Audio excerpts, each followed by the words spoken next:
FEAGRO reunió en un desayuno de trabajo sobre la Política Agraria Común 2014-2020 a representantes de las cooperativas agroalimentarias y las organizaciones agrarias Asaja, COAG y UPA, un espacio de debate en el que se analizaron los aspectos fundamentales de la reforma de una política básica para los agricultores y ganaderos y la sociedad en su conjunto. Creo que lo que hay es que comunicar a la sociedad, sobre todo el papel de la agricultura y del sector agroalimentario. No es una cuestión de legitimar, es una cuestión de que la sociedad entienda y conozca lo que es el sector. Nosotros las cooperativas a veces nos dedicamos a trabajar y no a comunicar. Yo creo que a los agricultores les pasa exactamente lo mismo. Y muchas veces cuando hablamos a los medios de comunicación, pues de lo que hablamos es de las ayudas. Y por eso la percepción que tiene el consumidor es que es un sector subsidiado, que vivimos de los impuestos de los demás. Y no es así. Yo creo que la educación, la sanidad, hay determinados sectores que por calificarse de estratégicos necesitan tener un apoyo por detrás, porque es que si no se podrían generar desequilibrios que irían en detrimento de la sociedad. Y eso genera y justifica pues el establecimiento de una política agrícola común, que afortunadamente es una política común y por eso se beneficia de un presupuesto comunitario. Ojalá tuviésemos una política de sanidad común, ojalá tuviésemos una política de defensa común, una política de educación común, entonces habría un presupuesto y seguramente que ahí la política agrícola común se quedaría reducida pues a un 2% del presupuesto, pero es que realmente es que no hay políticas comunes salvo unas poquitas entre las que está la política agrícola común. La sociedad debe saber que en los momentos de crisis que estamos atravesando, el sector agrario y el agroalimentario se ha convertido en el auténtico colchón de la sociedad. Primero ha acogido a muchos desempleados. Nosotros las cooperativas en los últimos años hemos crecido la facturación, estamos ahora mismo en 25.000 millones de euros, pero no solo hemos crecido la facturación, hemos crecido y creado empleo, un 4% en algún año, cuando se estaba destruyendo empleo. ¿Por qué? Porque mucha gente que estaba viviendo en la ciudad vuelve al campo y en el campo lo acogen. Y oye, entre todos, como es la sociedad en el campo, pues oye, pues se participa y se da acogida. Sería imposible estar en una sociedad con un 24% de paro si no tuviésemos una sociedad agraria detrás como la española. Los que conocemos el medio rural sabemos que realmente las familias que se han quedado sin trabajo, pues al final han sido acogidas pues en gran medida por sus familias que están en el medio rural y se han vuelto de la ciudad al campo. Después, somos un sector que actualmente somos el primer sector exportador de España, con una tasa de crecimiento espectacular y con una balanza positiva que supera los 7.000 millones de euros. ¿Qué eso permite? ¿Qué permite? Pues oye, pues que entre más dinero del que sale y en definitiva pues se puedan seguir con las políticas sociales que en definitiva tienen un coste también para las arcas españolas. España no se recuperará en lo económico hasta que no mejore su balanza comercial. Y la agricultura, el sector agroalimentario, está siendo el timón y está siendo el motor de las exportaciones. Solo se puede exportar si somos competitivos, si hacemos bien las cosas y somos pues eficientes, más eficientes que la competencia. Luego, aquí detrás hay un sector agroalimentario y agrario extraordinariamente potente y competitivo. Tenemos que competir ¿con quién? Con la primera división. Estamos compitiendo con los franceses, con los alemanes, pero también con los norteamericanos, con los brasileños. Estamos, en definitiva, pasando la asignatura de la competitividad, que en España posiblemente sea de los pocos sectores que la está pasando, porque hay muchos sectores que desgraciadamente todavía no son suficientemente competitivos y no están lanzando la economía. El agrario lo es. Y no somos competitivos porque hay una política agrícola comunitaria detrás. Somos competitivos porque, en definitiva, hemos incorporado eficiencias tanto a la fase productiva como en la fase transformadora. Y termino. La sostenibilidad. La sostenibilidad tiene tres patas. La pata medioambiental, sin duda, la pata económica y la pata social territorial, que yo la meto en el mismo sitio. Si una de esas tres patas se cae, ninguna actividad económica es sostenible. Y yo creo que hay pocos sectores como el agrario que sean sostenibles en lo económico, en lo medioambiental y en lo territorial. Y eso es algo que tenemos que vender a la sociedad. Los españoles, hablábamos, no hay ningún país en la Unión Europea tan diverso como el nuestro, y que tenga una diversidad climática, una diversidad agronómica como el nuestro. Luego, por lo tanto, es un país complejo, sobre todo a la hora de defender los intereses, que no puedes olvidarte de nadie. Claro, un danés pues tiene ganadería y tiene cereales, punto. Nosotros tenemos sectores continentales, atlánticos, mediterráneos y tropicales. Y todos son fundamentales allá donde se están produciendo, porque dile tú a un canario que no es importante el plátano, o dile tú a un gallego que no es importante la leche, o a un catalán que no es importante el arroz o los frutos secos. Entonces, en definitiva, yo creo que esa diversidad es una gran riqueza. Y esa riqueza genera un paisaje, sin lugar a dudas, de lo más atractivo que hay en Europa. Y que yo creo que invito a la sociedad y a los ecologistas a que lo reconozcan. No hay un país más diverso que el nuestro, donde combinamos los distintos tipos agronómicos y siguen existiendo todos. Existe la agricultura de montaña, existe la agricultura continental, existe la agricultura mediterránea, existe la agricultura tropical. Y eso yo creo que forma parte de uno de los activos del país que tenemos que conservar. Los franceses lo hacen muy bien, porque lo educan en los niños, en los colegios, desde que son pequeños. Tenemos una gastronomía más rica, la más rica del mundo. No podríamos tener la gastronomía que tenemos si no tenemos detrás unos alimentos. Tenemos la esperanza de vida más alta del mundo. No podríamos tener una esperanza de vida tan alta si no tuviésemos detrás una alimentación equilibrada. Entonces, todos esos activos, lo que pasa es que no lo contamos, porque nos concentramos en la regionalización y en las ayudas. Igual tenemos que empezar a hablar de estas otras cosas para que la sociedad entienda el papel que estamos haciendo en nuestro país. Yo creo que ha estructurado perfectamente y ha dicho pues todos aquellos bienes públicos o sociales que se dicen que aporta la agricultura.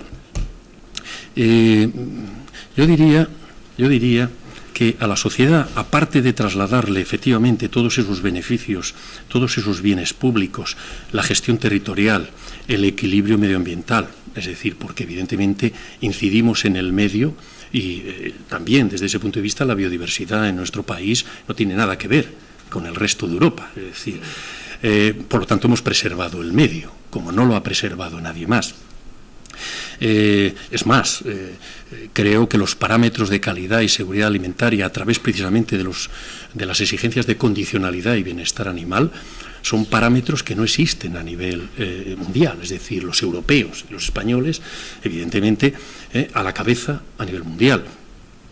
Condicionalidad, etcétera, que se sigue exigiendo porque, aparte del greening, que para nosotros, ya digo, es más un escaparate que otra cosa, en los programas de desarrollo rural, al menos el 30% para el nuevo periodo, se exige también que vayan destinados a la preservación del medio y a la lucha contra el cambio climático. Es decir, que somos punteros, estamos en primera línea en la defensa precisamente de la sostenibilidad tanto territorial como medioambiental. Pero a nosotros nos gustaría incidir en algo que no podemos permitirnos como profesionales que se deje a un lado, como si fuera secundario cuando es lo principal, y así lo tiene que entender. Ese es el esfuerzo que también tiene que hacer el ciudadano, que es mayor de edad, y tiene que entender y separar el grano de la paja.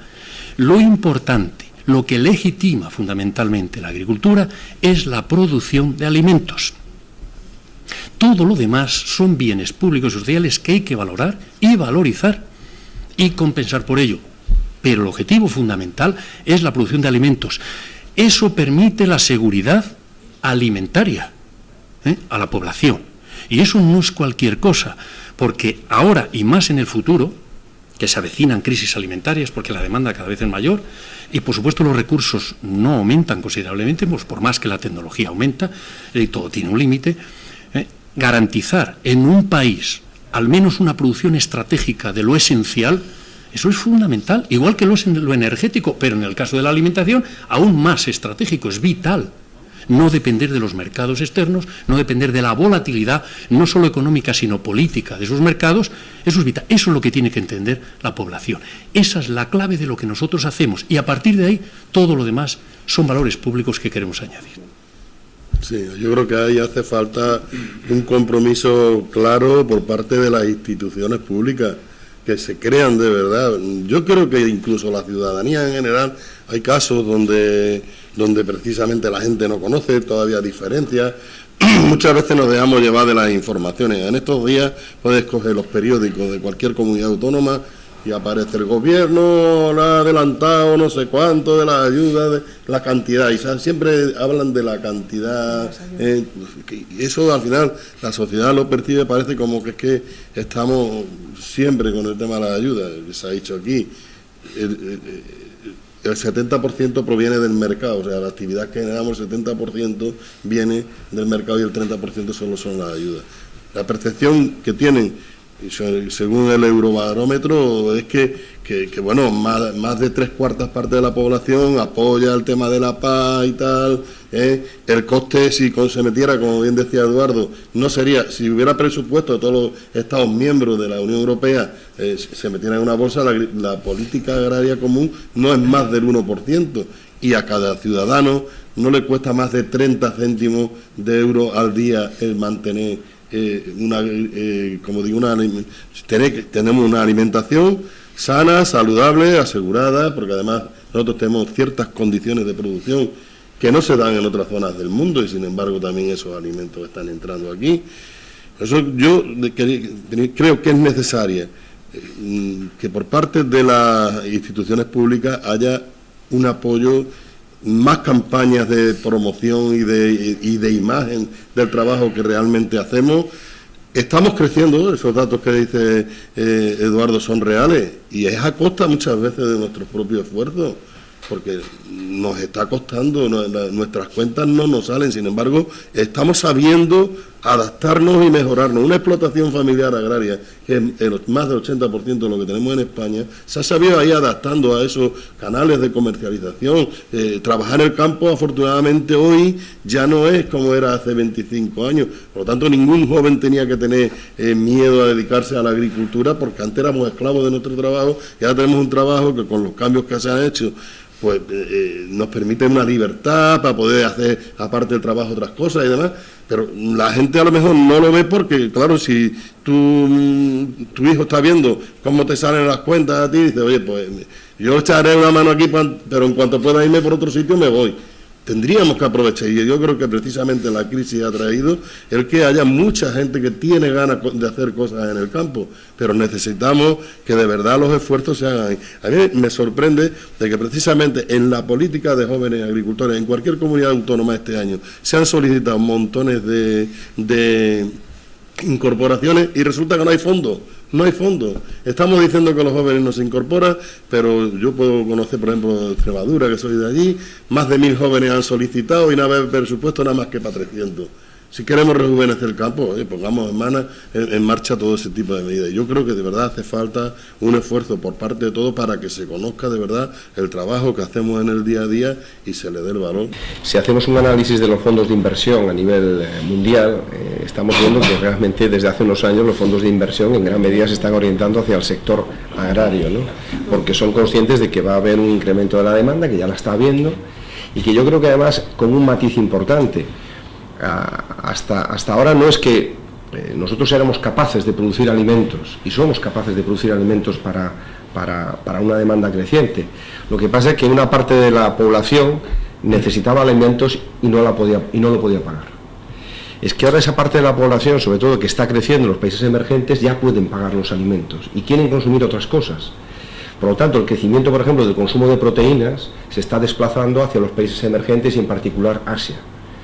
Claro, pues eso tiene que hacernos pensar, porque si nosotros como consumidores europeos pensamos que las cosas pueden quedar así para toda la vida, pues no es verdad.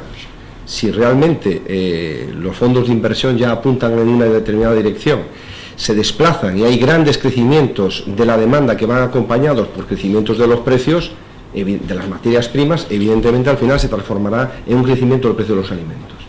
Yo creo que ahora mismo no hay en el mundo ningún lugar como la Unión Europea que tenga mayor diversidad alimentaria, mayor seguridad alimentaria y los precios más bajos en relación con las rentas.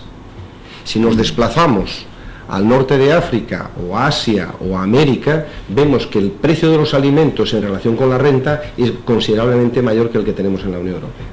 Es cierto, bueno, aparte de todo lo que se ha dicho aquí, que desde luego estoy totalmente de acuerdo, pero la política agraria común desde el principio, y posiblemente en España más que en otros países, está repleta de clichés.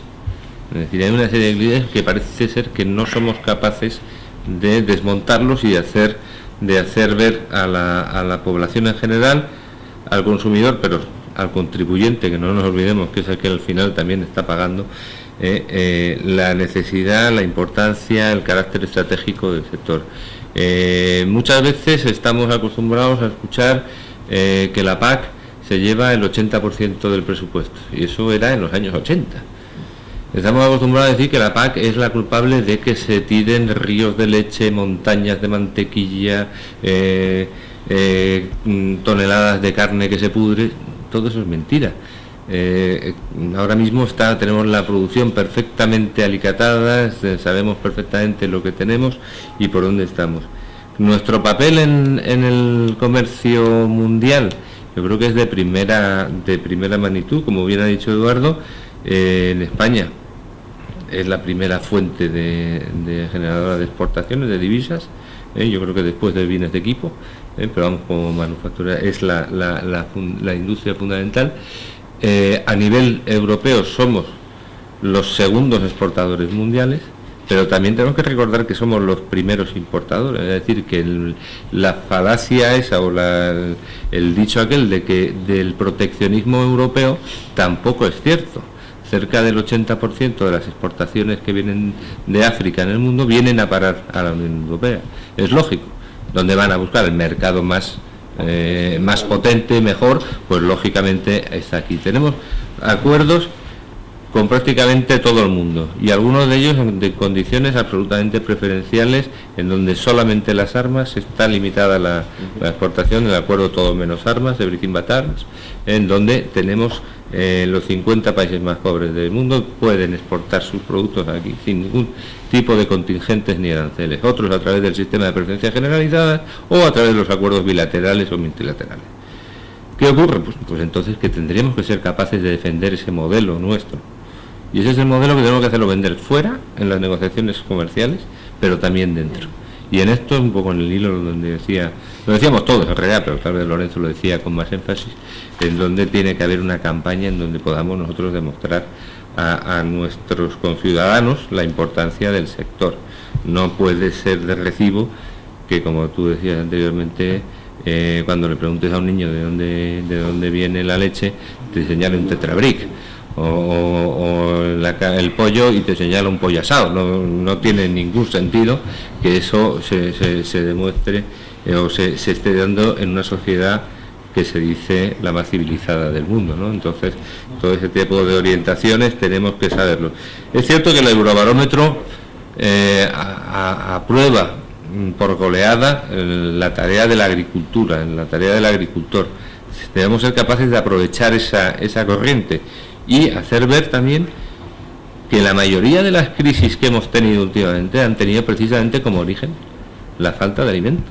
Desde la crisis de las tortillas en México hasta la primavera árabe, hasta todo lo que pueda estar pasando por ahí, que el alimento tiene que ser. Con lo cual, aquellas voces que andan diciendo que no es necesario que haya agricultura en la Unión Europea, que podemos importarla, se den cuenta que lo que están pretendiendo es crear una especie de OPEP para la alimentación, es decir, que solamente sean 3 o 4 países, Brasil, Argentina, Estados Unidos, Australia, los que vayan a producir.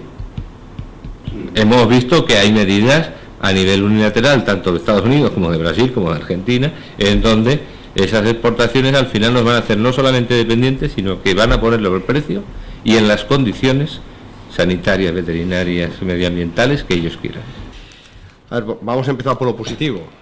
Yo creo que lo importante es que hay PAC, ¿no? Yo creo que es muy importante que, aunque critiquemos los elementos de la PAC, yo creo que todos estamos convencidos que es necesario, y yo creo que más que nunca, tener una política agrícola común. Porque no hay que perder de vista que uno de los retos más importantes de la humanidad en los próximos años, si no el que más, va a ser el reto alimentario. Alimentar a una población creciente, a una demanda creciente, y Europa tiene que ser consciente de que tenemos que tener un tejido productivo capaz de poder asumir el reto alimentario pues en condiciones de éxito.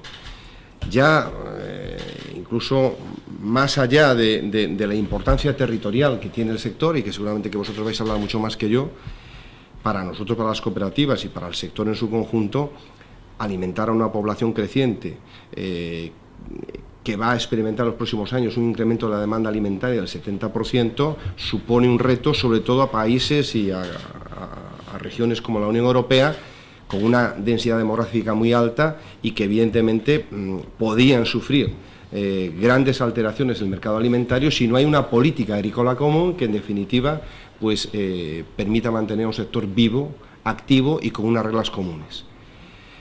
Dicho esto, pues realmente nosotros pensábamos que la política agrícola común iba a estar a la altura de este gran reto. Sin embargo, vemos que hay profundas contradicciones, que son fruto fundamentalmente pues, de los compromisos entre los distintos Estados miembros y de la heterogeneidad productiva, social y económica y política que tienen los 28.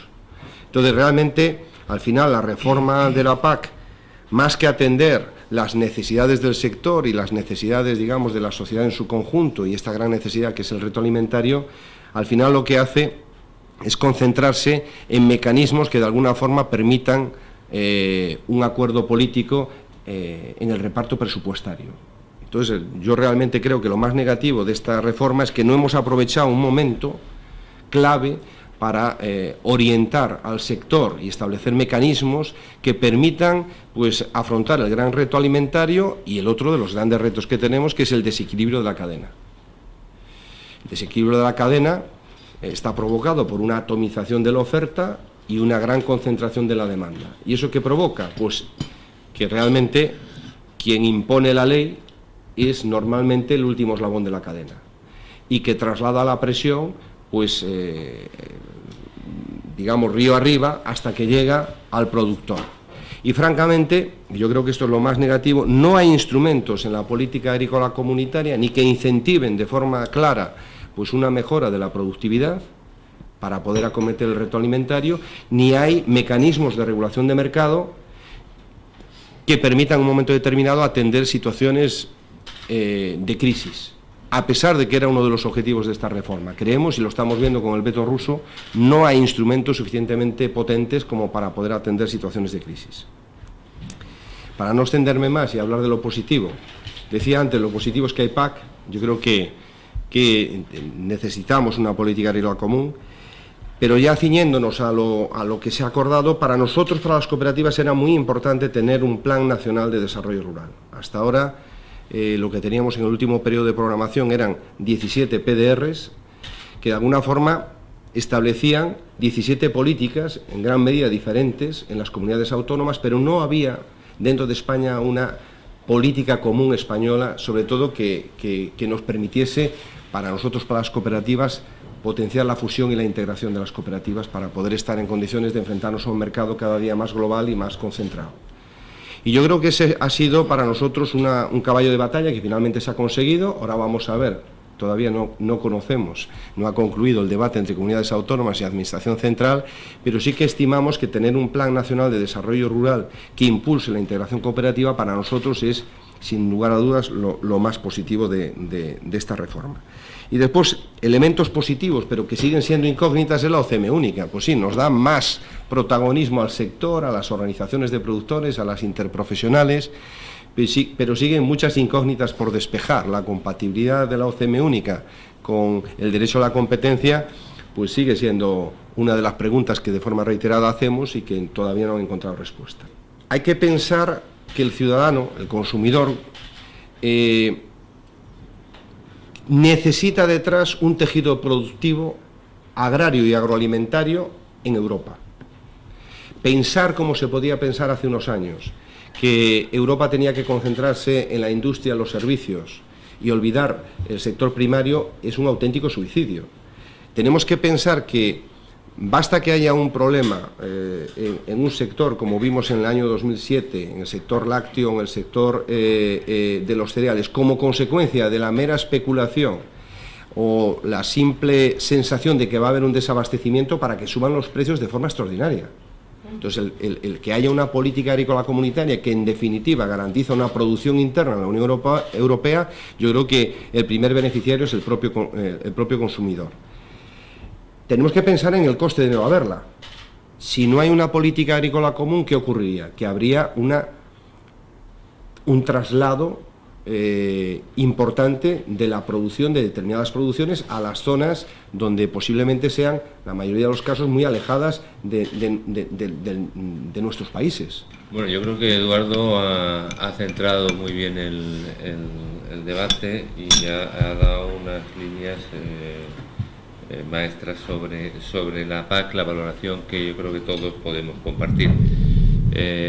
Creo que es importante, por otro lado, hacer mención al punto de partida, es decir, en el momento que nos encontrábamos cuando se comenzó todo el debate, en el momento, en líneas generales, es decir, que teníamos un debate presupuestario encima de la mesa, es decir, la aprobación del marco financiero plurianual, que ya era de por sí un reto importante, ya que, como todos sabemos, la agricultura conlleva una buena parte de este presupuesto que luego lo veremos cuando si es más caro o es cara o no es cara la política agraria común, pero es cierto que cerca del 50% del presupuesto de la Unión Europea se destina a medidas relacionadas con la agricultura y con la agroalimentación.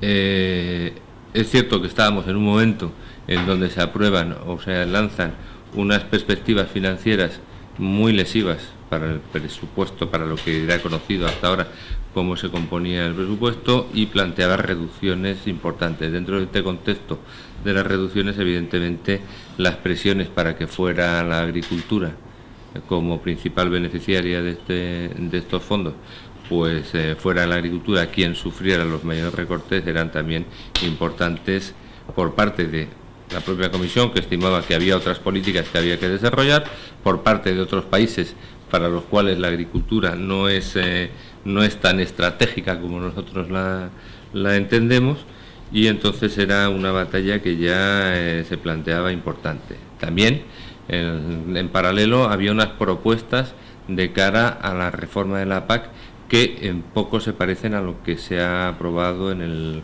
el Consejo de junio de 2013, en el acuerdo político. Entiendo que esas propuestas se han mejorado. Como todo en esta vida, las valoraciones muchas veces tienes que hacerlas comparando con otra cosa. Yo entiendo que en el sentido positivo se han mejorado sensiblemente las propuestas que habían, se han adaptado las normas que se proponen a un acercamiento a la realidad productiva en la Unión Europea. No es todo una llanura en Hungría, sino que es todo variedad, diversidad, tipos de producción, tipos de productores, tipos de terrenos, con lo cual yo creo que en esta parte se ha podido avanzar. Hemos conseguido, como aspecto positivo, pues acercar mediante la regionalización, que luego supongo que hablaremos, mediante una adaptación de las medidas compatibles con el medio ambiente a la realidad productiva, mediante unas limitaciones de las superficies que van a tener acceso a los pagos, y sobre todo en aspectos, yo creo que para muchos a lo mejor no suficientes, pero yo creo que es un paso adelante de temas de legitimación de la PAC, de cara a que el ciudadano entienda que los pagos de la PAC se hacen para agricultores que están ejercitando la actividad agraria, que supone que están dentro que son activos dentro de la actividad agraria, y por realizar actividad agraria. Creo que eso también es importante, que en los anteriores mensajes del desacoplamiento, del cobro de las ayudas, independientemente de que se hiciera o no se hiciera agricultura, no era positivo a efectos de que el ciudadano entendiera el porqué de unos pagos de la política agraria. En el aspecto negativo, pues yo creo que Eduardo lo ha resaltado claramente. No resuelve de todo el problema. Es decir, tenemos un problema claro, que es el equilibrio en la cadena, la formación del precio de los alimentos, y eso, a pesar de que hay buenas intenciones en el reglamento de la OCM única, habrá que esforzarse para que efectivamente la concentración de la oferta sea una realidad, el peso de las organizaciones de productores, el peso de las cooperativas, el peso de los agricultores, en definitiva, se refleje en lo que es la negociación de los precios. Y posiblemente un exceso de burocratización. La reforma es cierto que es compleja, Yo no sé si la simplificación es la palabra que debemos emplear, sino el exceso de burocratización. Lógicamente, al querer abarcar 28 países con muchos tipos de agricultura, tiene que ser compleja la fuerza. Pero lo que no tiene sentido es que nos estén pidiendo papeles uno encima de otro, otro delante de otro, para al final llegar a las mismas conclusiones. Nosotros necesitamos estabilidad, necesitamos tener, hacer nuestras previsiones con tiempo, y no se pueden estar cambiando las normas cada 4 días. O sea, es decir, no ha empezado todavía, porque hasta 2015 es cuando entra en vigor la reforma de la paz, y yo he asistido hace 15 días a un congreso del COPA, y el propio comisario todavía no ha tomado posesión y ya está hablando de que probablemente en poco tiempo tendremos otra.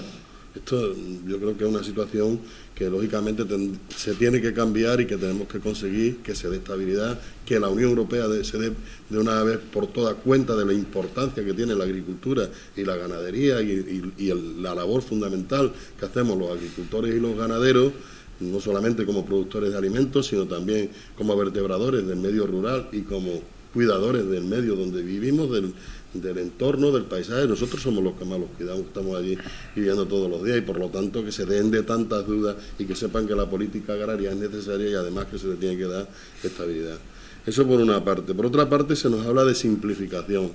Bueno, pues la simplificación significa que hasta ahora teníamos un sistema que era el pago único, y ahora nos vamos a que va a haber 4 pagos: el pago básico, el pago verde, el pago, las ayudas acopladas y el pago a los jóvenes agricultores, y lo que todo conlleva. Es una burocratización que lógicamente no va a simplificar nada, todo lo contrario, lo va a complicar.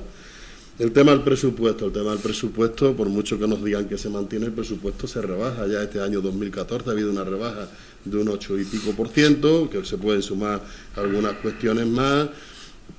Nosotros estamos echando cuenta con lo que conocemos de lo que se sabe ya de las regiones y todo esto. Hemos hecho una herramienta que se llama Calcula Paz 2015. Estamos echando las cuentas con nuestros agricultores y ganaderos, y todo el mundo pierde entre el 13 y el 15%. Por lo tanto, la realidad es que hay menos presupuesto, y por lo tanto en esa situación nos vamos a encontrar.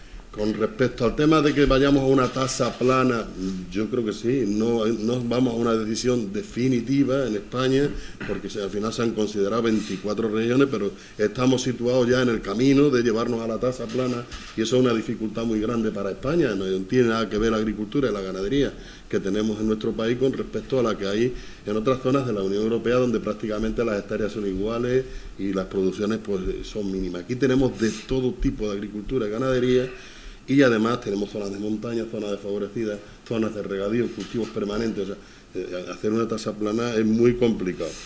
Y algunas decisiones españolas que nosotros consideramos negativas también, pues en primer lugar es que no se metan todos los sectores productivos. Nosotros consideramos que todos los sectores que producen en este país tienen que tener acceso a las ayudas, al presupuesto que viene de la PAC. Y aquí se ha decidido que no entren las frutas y hortalizas, cuando otros países de la Unión Europea, pues Francia, Alemania, Rumanía, han decidido que sí. O sea, no vamos a competir en igualdad de condiciones a partir de ahora, y son sectores que están teniendo muchos problemas de precios, sobre todo en los últimos años y tal. Creemos que también es negativo que al final se haya ido solo a 24 regiones cuando se le permitía que se pudieran hacer, y ellos en la negociación habían dicho de ir en torno a 40, porque esto va a generar problemas, conflictos. De hecho ya lo está generando. Hay comunidades autónomas donde se han sacado municipios que se meten en otra región a la que no pertenecían antes, y entonces unos pierden, otros ganan. Está habiendo movilizaciones. Ayer mismo en Extremadura había movilizaciones con este tema. Nosotros consideramos que tomar como referencia el año 2013, eso significa que se da pie a la especulación. O sea, una reforma que se presenta su primer, propuesta a finales del 2011, lo lógico es que se tenga en cuenta un año de referencia anterior, y nosotros hemos dicho siempre que tendría que ser el 2011. Sin embargo, se ha optado por el 2013. Entre el 2011 y el 2013, cuando se conozcan los resultados, hay muchos cambios, y hay gente que teniendo una información se va a beneficiar de esa situación. acoplados creemos que es una parte de poder hacer política de verdad en España, y se han quedado en el 12% cuando se podía ir al 15%, y se podían haber metido sectores que tienen complicaciones, como por ejemplo el olivar de baja producción que tiene dificultades de mecanización. Creemos que la ganadería española es muy diferente a la de la zona de montaña, de la zona donde se puede producir con situaciones normales, y tendría que haber alguna diferencia. Y luego estamos de acuerdo, como decía Eduardo, pues que faltan medidas de gestión de mercado. La primera crisis que hemos tenido con la entrada en vigor de esta reforma ha sido el veto ruso, y no hay medidas, no son absolutamente insuficientes. Ahora, tiene su parte positiva. Yo quería terminar precisamente con lo positivo, diciendo que, bueno, hay paz, que al final, después de tanto debate y tal, aunque sea con menos presupuesto, pero la paz está ahí, que en el caso español se han avanzado en algunas cosas que nosotros consideramos interesantes. Seguramente nos hubiera gustado que se fuera más el tema de que las ayudas sean para los agricultores en activo. Creemos que tendrían que ser para los profesionales de verdad, la gente que trabaja y que vive en los pueblos y que genera actividad. El tema de que se ponga una carga ganadera mínima, pues también eso significa que no se pueda cobrar por hectáreas, por miles de hectáreas, por el mero hecho de tener una vaca, sino que se obliga a tener como mínimo unas unidades de ganado mínimas, y luego pues, garantiza en cierto sentido que se puede continuar aunque sea con dificultades. Eso es lo que quería decir. Bueno, por empezar, con determinados aspectos positivos, nosotros somos muy críticos como COA respecto a la reforma de la política agrícola común, pero bueno, por señalar algunos aspectos y empezando por lo positivo, decir que bueno, hay un presupuesto, efectivamente, hasta el 2020, que da una cierta seguridad y estabilidad en cuanto a la política de ayudas al sector agrario, que en términos corrientes es un presupuesto similar, aunque es verdad que el peso ya en el presupuesto comunitario ha descendido por debajo del 40%, pero bueno, es un presupuesto que está ahí, que es verdad que frente a las propuestas iniciales se ha avanzado bastante en las propuestas iniciales de reforma que perjudicaban especialmente a nuestro país, países del sur, donde la diversidad de las producciones es muy grande, y se han modificado considerablemente aquellas propuestas, que frente a una desregulación que luego criticamos o comentaremos como crítica, está la autorregulación, la OCM única, que aunque tiene muchas lagunas, nosotros entendemos que son herramientas que deberemos de aprovechar, organizaciones interprofesionales, organizaciones de productores, paquete leche y otros, obligación de contractualización, una serie de sectores también estratégicos, que no es que estén dando un gran resultado, pero que son herramientas que debemos de aprovechar. El hecho de que por primera vez se define algo más la actividad agraria y también al activo agrario como destinatario de las ayudas, se nos queda muy corto, luego lo criticaré, pero en principio es un pequeño paso. Que hemos evitado la tasa plana, que hubiera sido un desastre para nuestro país, que el verdeo se ha minorado, esa falsificación de la sostenibilidad medioambiental, que es el verdeo desde nuestro punto de vista, se ha minorado, que se ha avanzado en las ayudas acopladas, en una propuesta de COA de siempre, estamos en contra de las ayudas desacopladas, se ha avanzado en las ayudas acopladas, entendemos que eso profesionaliza y por lo tanto es positivo, y que en la política de desarrollo rural, aparte de que hay un aumento presupuestario comunitario, eso sí, pues tenemos un marco nacional que permite que no se pierdan fondos en caso de incumplimiento por parte de las comunidades autónomas, y por otra parte tenemos un programa nacional que, bueno, pues en algunos aspectos es positivo, como el apoyo, por ejemplo, a las cooperativas, a las organizaciones de productores, a la innovación e investigación, y por lo tanto lo vemos como positivo. De cara al ciudadano,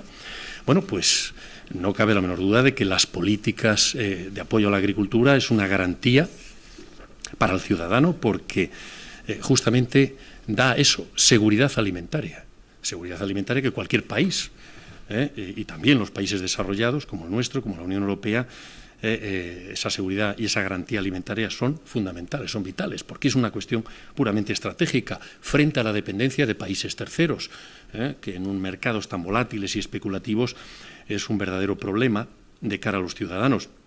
Tener precios asequibles y estables frente a esa volatilidad es algo que evidentemente ganan los consumidores.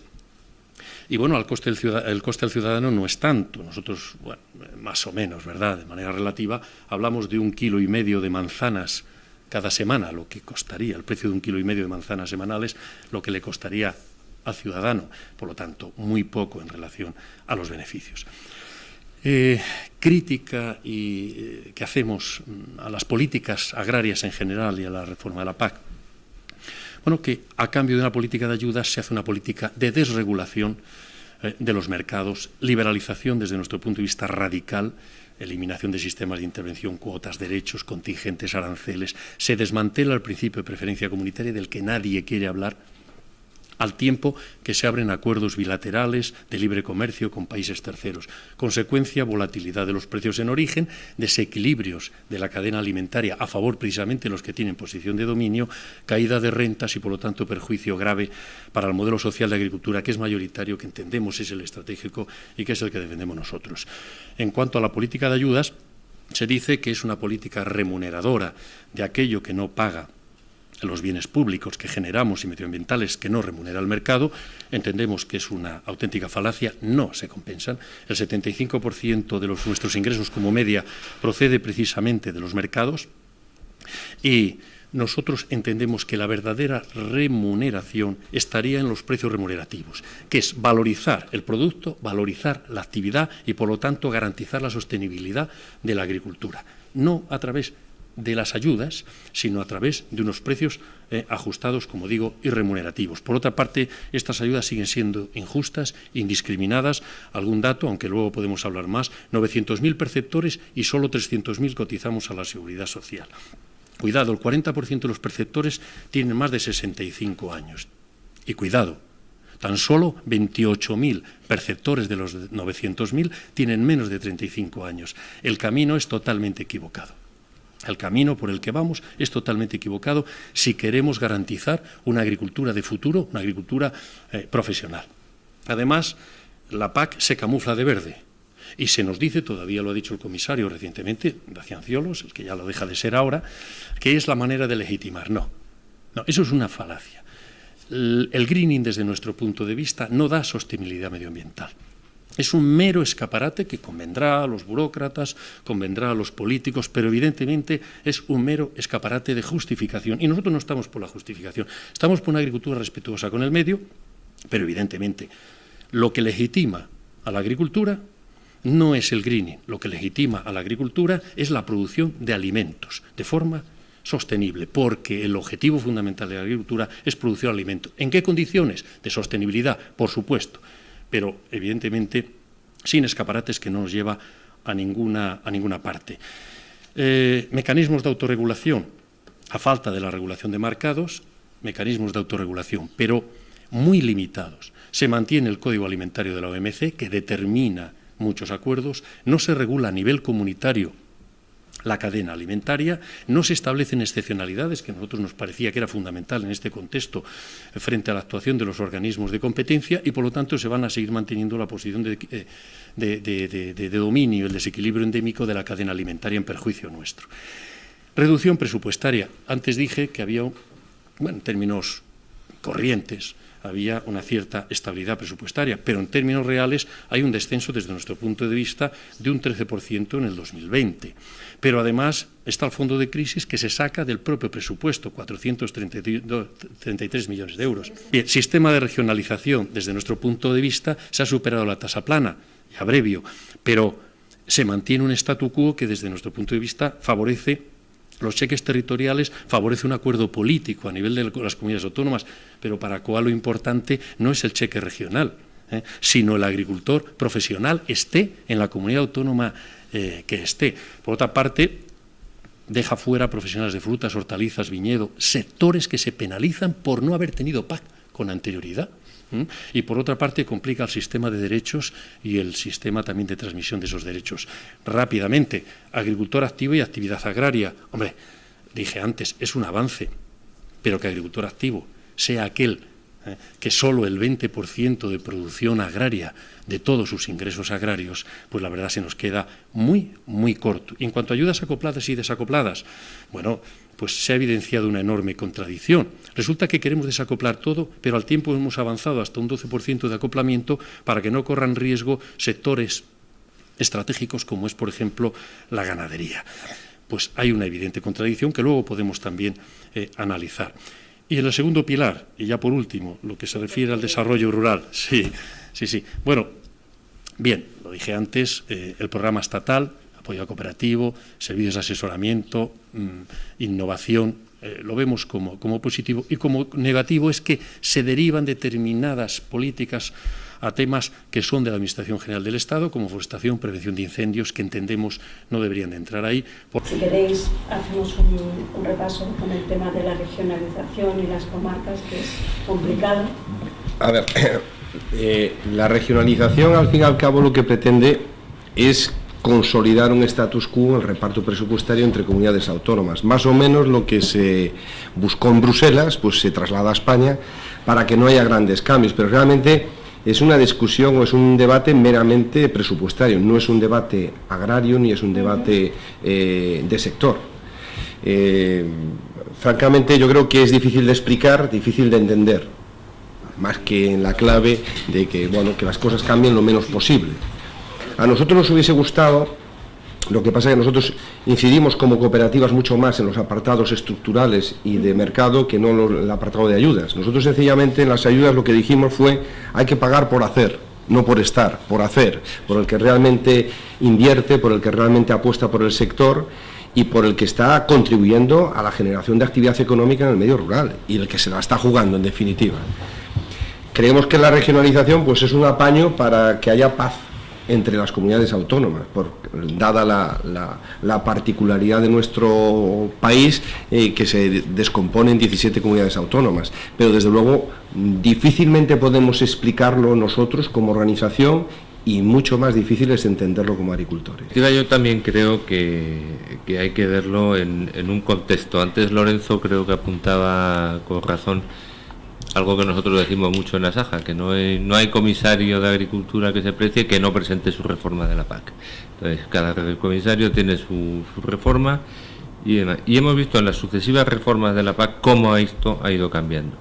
Y cómo ha ido, de hecho, la regionalización o el sistema histórico ya estaba en la anterior reforma, ya la conocíamos de antes, y posiblemente esta, como se ha apuntado también antes, esta reforma pues sea un paso hacia un sistema que era el que a lo mejor se había pretendido hacer en la propuesta actual. Es decir, que no sería de extrañar que dentro de unos años, en 2020, la reforma futura o venidera, si en 2017 no hay otra, no sería de extrañar que en vez de 24 regiones, pues estuviéramos hablando de 3 o 4. A lo mejor no llegaríamos a una tasa plana.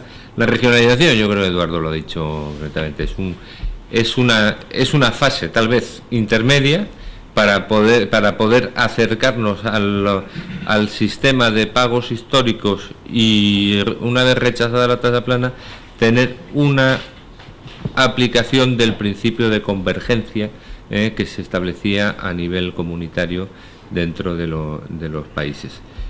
Como consecuencia, las comunidades autónomas querían mantener su sobre regional y el Estado miembro tendría que velar también porque no hubiera trasvases entre producciones, entre tipos de producción, entre secano, regadío y demás. El sistema es complejo, evidentemente, pero es que posiblemente sea el único que permite acercar todas las reivindicaciones de todos y de cada uno de los sectores que estábamos allí implicados. ¿Que es mucho o es poco 24? Pues bueno, yo creo que puede depender y vamos a ver cómo funciona. Poner más regiones implicaría un impedimento en las transferencias de los derechos, con lo cual estaríamos construyendo mucho lo que es la transmisión entre agricultores. Poner menos nos acerca a una tasa plana que no era la que nosotros queríamos. Es decir, y en esto podemos volver con la simplificación. No hay cosa más simple que una tasa plana. Ahora, eso no quiere decir que sea justa. Y en ese sentido, yo creo que se ha tomado un término medio, que la conferencia sectorial lo aceptó, y creo que nosotros evidentemente tiene disfunciones y todos estamos viendo en nuestras aplicaciones y en nuestras hojas de cálculo que vamos haciendo que hay disfunciones, que hay municipios que no deberían de estar, pero bueno, muchas veces nosotros a título de broma muchas veces decimos que este plan de regionalización ha conseguido lo que no ha conseguido la ley de las autonomías, que es que nadie quiera estar en su propia región, que quiera cambiar de región, pero bueno, eso es una broma aparte.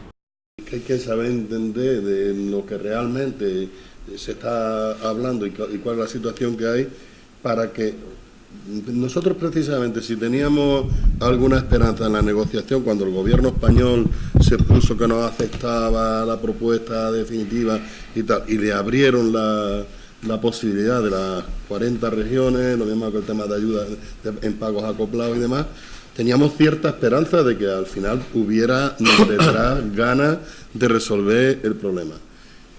Y tengo que decir, a nosotros incluso hemos ido las organizaciones agrarias y cooperativas a apoyar al gobierno español y a las comunidades autónomas en la negociación en Bruselas.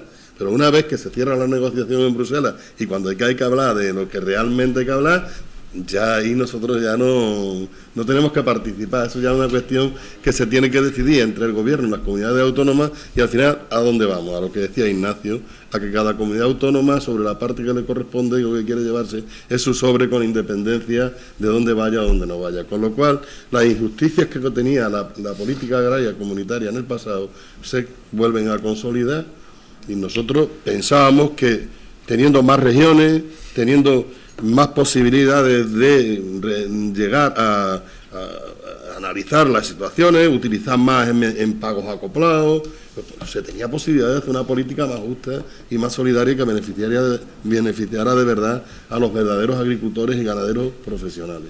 Sin embargo, eso no se ha conseguido porque al final se ha ido a reducir las regiones, están generando mucha polémica, que yo creo que vamos a tener pues probablemente un otoño y un invierno bastante movidito antes de que empiecen la paz del año 2015, y creemos sinceramente pues que se consolidan las injusticias que venía produciendo la paz. Nosotros siempre hemos denunciado que aquí hay gente que cobra mucho dinero y hace poco, y sin embargo hay muchos agricultores que cobran muy poco dinero, que necesitarían tener una ayuda mayor en sectores que tienen complicaciones, y como he dicho antes, hay sectores que no cobran ayudas que deberían cobrarlas.